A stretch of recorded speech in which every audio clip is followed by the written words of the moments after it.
সহ সভাপতি পদে বিজয়ী হয়েছে মোসাম্মদ জান্নাতুল উম্মি তারিন।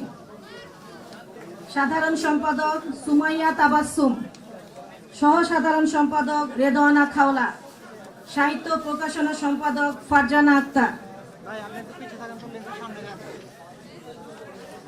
সংস্কৃতি সম্পাদক ফাতেমাতুজ জোহরা, পাঠাগার সম্পাদক ফাতেমাতুজ জোহরা সামিয়া, ক্রীড়া সম্পাদক সাবিকুন নাহার, সমাজসেবা ও শিক্ষার্থী কল্যাণ সম্পাদক ফারজানা আক্তার,